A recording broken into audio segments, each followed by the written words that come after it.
Hello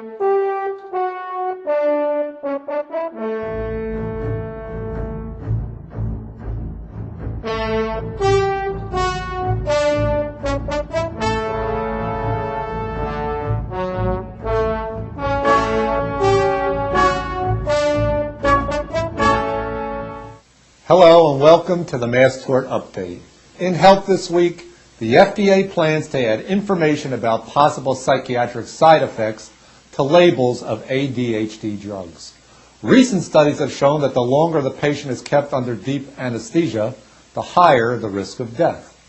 The EPA has proposed allowing manufacturers to test their pesticides on humans when seeking government approval for their products. That's ridiculous. The FDA alleges that Medtronic, Inc., the world's largest maker of devices that help maintain a normal heartbeat, failed to correct manufacturing problems and investigate complaints about its LifePak 12 external defibrillators. Able Laboratories, a maker of generic prescription drugs, recalled all of its products on May 23rd, saying deficiencies in the testing procedures might have resulted in sub- or super-potent drugs. Scientific studies on the dust from the World Trade Center disaster and people exposed to it suggest that not only are the health effects, but also the contamination may itself persist long after impact. And in safety warnings, Second Chance Body Armor, Inc.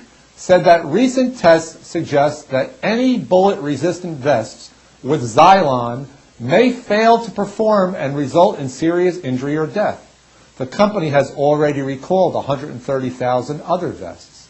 In new cases, parents have filed more than 4,800 lawsuits over the use of a vaccine suspected of causing autism in children.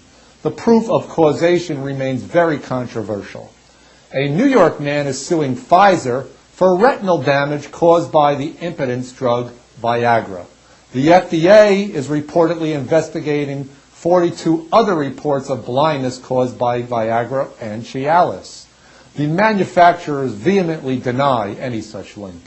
And in legal decisions, the Supreme Court has ruled that ExxonMobil must pay as much as $1.3 billion to gas station owners that claim they never received a fuel discount the company promised them.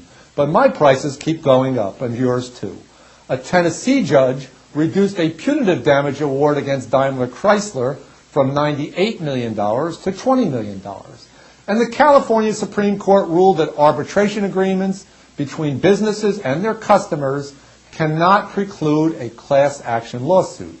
In verdicts, according to an AP story, a jury awarded $10 million to the family of an electrician and his stepson who died when a Coleman heater filled their camping tent with carbon monoxide.